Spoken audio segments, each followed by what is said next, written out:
Welcome to the deep dive. Today, we're really digging into some fascinating material on communication, on negotiation, We are. We've got a pile of sources here, and the mission really is to boil it all down. give you that ultimate shortcut to understanding how influence works, and we're focusing on the methods of Rick Otton. Right. And Otten's interesting because, well, his approach comes from two quite different places, doesn't it? It really does. You've Yeah. got the hard-nosed business side Yes. first. Took over 30 years in real estate, Yeah. aggressive negotiation. He basically built the We Buy Houses brand starting way back in '89 in Dallas. And took it global. So that's, real-world practical experience. Pure practicality. Yeah. But then there's the other side. The deeper stuff. Exactly. A lifetime focus on, well, subliminal sciences. He was apparently involved right at the start with the first books published on body language, talk language, back in the early '80s. Wow, okay, so decades of both. Real estate grit and psychological insight. And that's the synthesis that makes his stuff, well, different. That's why it seems to stick. He understands how the brain actually works, how it grabs onto information. It's not just a simple checklist, do this, then do that. No, not at all. He's thinking about how we absorb it, how we compile it, retain it.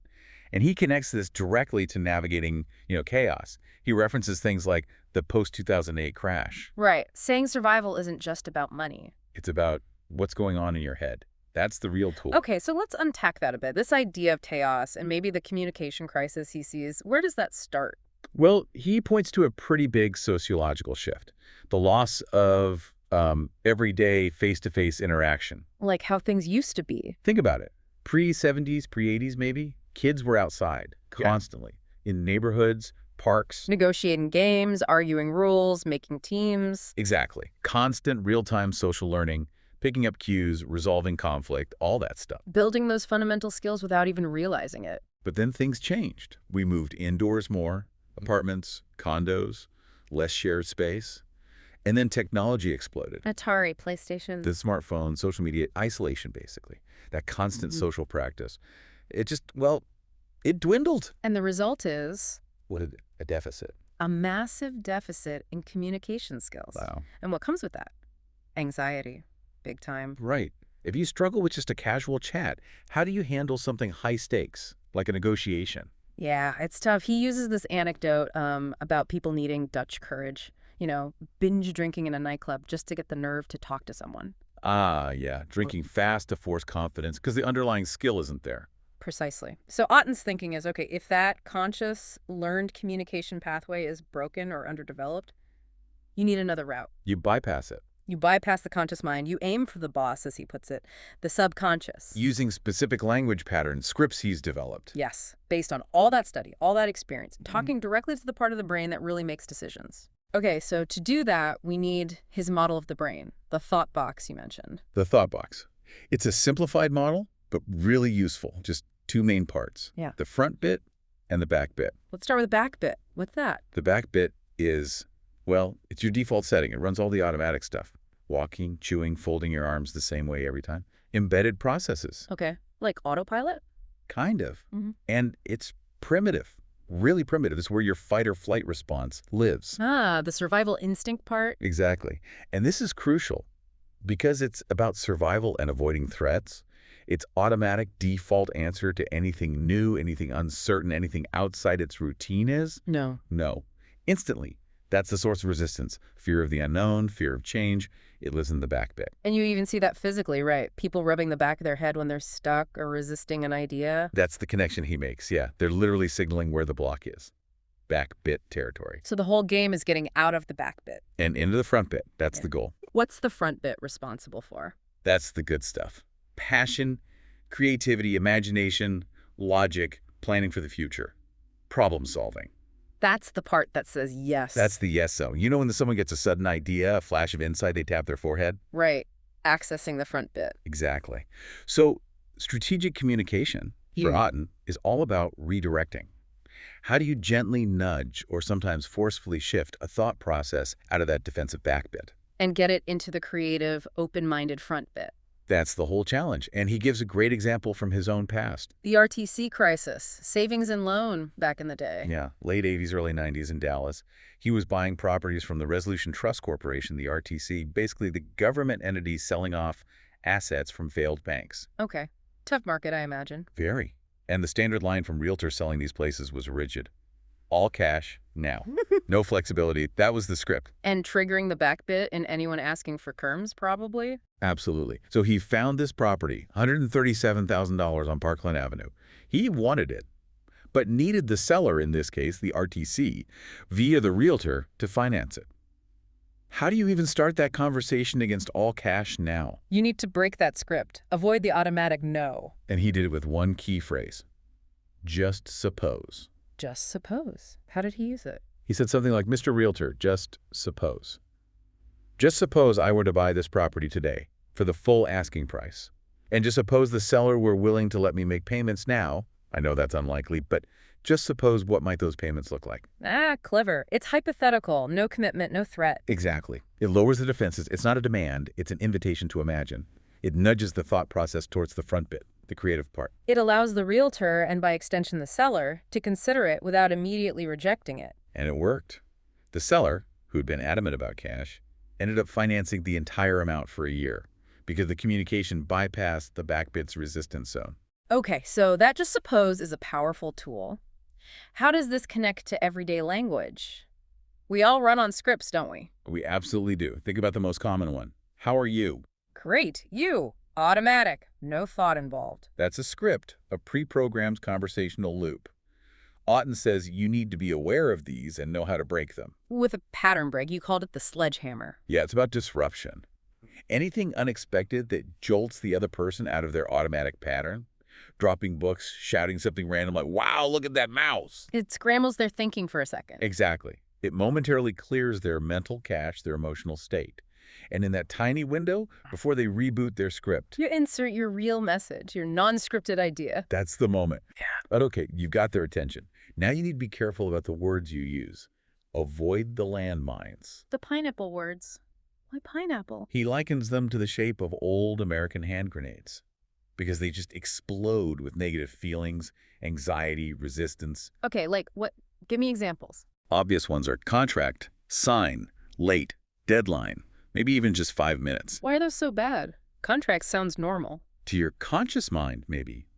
But to the primitive back bit, contract screams legal obligation, risk, being trapped, sign means commitment, potential loss of freedom. Late implies scarcity or failure. Right.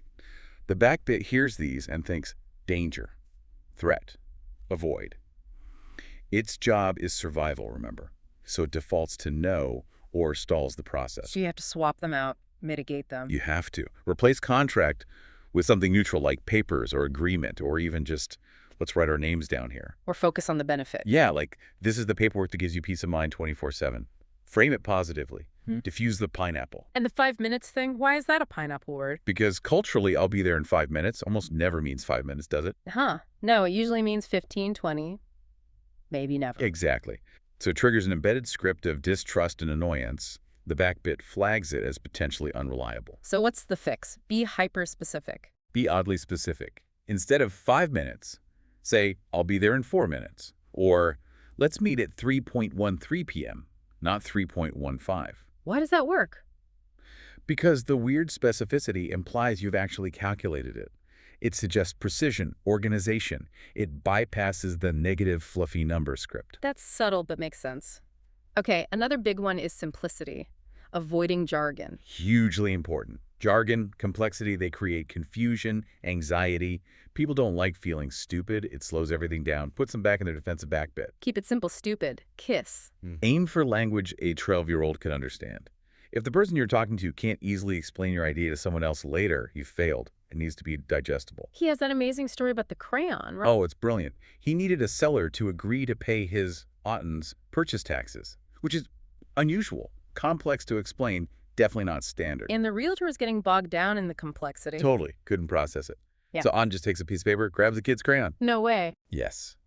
And writes in big, blocky crayon letters. Seller will pay Rick's taxes when Rick buys house. And faxes it over. That is hilarious. What happened? The sheer absurdity, the forced simplicity of the crayon message just cut through all the realtor's mental clutter. Yeah. He called back like 10 minutes later. That's great. That should be okay. Because you can't argue with crayon logic. You can't overthink it. It forces the issue down to its simplest terms, removes the anxiety. gets the yes. Okay, so we've got script breaking, careful word choice, simplicity. Now, the actual tools for influencing the decision itself. The Spock factor. Right. The idea that, despite what Star Trek Spock might believe, humans aren't logical decision makers. We like to think we are. But we decide with emotion first. Absolutely. Love, desire, fear, greed, those are the drivers. We make the emotional choice, then we use logic to justify it to ourselves and others. So connecting back to the thought box. You need to keep them operating in that emotional front bit, the seed of passion and desire. Yeah. Don't let them retreat into the cold, logical, and often resistant part. How do you do that? Ask questions that tap into feeling. How would that outcome make you feel? What would need to happen for you to be really happy with this? Keep stoking those emotional embers. Got it. Keep them focused on the positive feeling of the outcome. Next tool. The law of reciprocity. A fundamental human driver. We are hardwired to want to repay perceived debts. Social balance. If someone does something nice for you, you feel obliged to do something back. Deeply obliged. It creates a psychological tension until the debt is balanced. So the strategy is clear. Give first. Give something first. Ideally, something that costs you relatively little, but has high perceived value, often emotional value, to the other person. He tells that story about the airline ticket, right? Yeah. Did a small favor for an airline contact, just helped them out with something minor. And in return, gets a $6,000 business class ticket. Hugely disproportionate, but that's reciprocity in action. And the TVs for the realtors. Classic example of perceived value. He wanted ongoing goodwill and better deals from realtors, instead of giving small cash bonuses, which are easily forgotten. He gave them 42-inch TVs. Right. Cost him maybe $400 each. But crucially, he delivered them in the biggest possible boxes, creating visual impact, a feeling of massive generosity. So the perceived value was way higher than the cash cost. Way higher. And the emotional impact, the surprise, the scale of the gift created a strong sense of obligation, leading to much bigger discounts down the line. A huge return on that $400 TV. It's strategic giving. Okay, this all seems to lead towards a structured way to guide a conversation. The 3-question funnel. Exactly. It's a framework to lead someone towards a predetermined outcome, making them feel like they arrived there themselves. 3 stages. Stage 1. Big, wide-open questions. Get their general opinions, tap into broad feelings. How do you feel about the economy right now? What's your take on the housing market? Non-threatening. Gathers information. Okay, then you narrow it down. Stage 2. Direct or choice questions. You start focusing the topic. Often you present 2 options, maybe subtly weighted. Are you thinking Lisbon or London for the trip? Or that example with Betty planning the vacation with Barry. Right. She asks, just suppose we did go on vacation. Would you prefer here or abroad? She's narrowing it from any vacation to abroad. Got it. Then the final step. Stage 3. Closed or tie-down questions. These are designed to lock in agreement. They often end with a tag like, wouldn't you? Or, isn't it? Forcing a yes or making disagreement difficult. Or using what Otton calls no-choice questions. Like, if I helped with the dishes first and went out afterwards, would that present a problem? The structure makes no the desired answer, confirming agreement. So back to Betty and Barry's Italian vacation. She funnels him down. First, gets agreement on wanting a vacation, wide open. Then agreement on going abroad, choice. Then acknowledges his need to stay close for work, constraint. And then the final choice. The final choice question is weighted. Okay, so somewhere close abroad we could do Italy, where the food is amazing, or Greece, where they just had that massive financial crisis. Stacked deck. He's going to pick Italy. Of course. His front bit logically avoids the crisis option. He chooses Italy, genuinely believing it was his rational decision based on the facts presented. It just sort of happened, as he apparently said later. Genius. The funnel removed the possibility of argument by securing step-by-step agreement along the way. Okay, one last tool. And it sounds like the hardest one to master. Silence, the ultimate weapon in negotiation, apparently. Why is it so powerful? Because silence in a social interaction, especially negotiation, creates intense awkwardness, pressure. Most people can't stand it. They feel compelled to fill the void. Desperate to fill it. And how do they usually fill it in negotiation? By talking. And often by compromising their own position just to break the tension. So the car salesman example, he says $30,000. And you just sit there, silent, looking thoughtful, maybe, but silent. What happened? The pressure builds on him. He starts thinking, is the price too high? Did I offend them?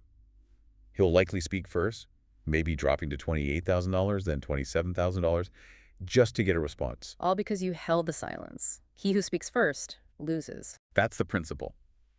It requires discipline, though, resisting that urge to fill the gap. Wow, okay, bringing this all together then. If there's one core message from Otton's blend of real estate and psychology, what is it? It's a fundamental shift in approach. Stop telling. Stop trying to push information onto people. Because telling triggers skepticism, the liar pants on fire thing. Exactly. People are naturally cynical. Yeah. They only believe maybe 5% of what you tell them directly. Their inner critic kicks in. So instead of telling, You ask. Focus entirely on asking the right questions in the right way, using these techniques. why? What does asking achieve? Asking questions puts you in control of the conversation's direction. But more importantly, it allows the other person to articulate the ideas, the solutions, the conclusions in their own words. And people believe their own words. 100%. If they say it, it must be true. You guide them to sell themselves on your idea. That's a profound shift. So a final thought for people listening, facing their own challenges or negotiations. Otton offers this really provocative reframe. He notices that when people hit a crisis, lose their job maybe, the first thing they ask for is, A job. I need a job. right. It's a backbit reaction. Focus on the immediate problem, the need. But Otton says that's the wrong question to ask yourself. What's the right question then? The front bit question. The question that engages creativity and defines the real goal is more like, do you actually want a job? Or do you want a way to keep driving your car, keep the kids in their school, and make sure you don't starve? It shifts from the generic need job to the specific wants and desired outcomes. Exactly. It forces you to define what success actually looks like for you, what you truly desire. And once you define the want clearly, your front bit can start figuring out the how. It clarifies the path forward. Define the want, not just the need. That's a powerful place to start. It really is. It sets the direction for everything else.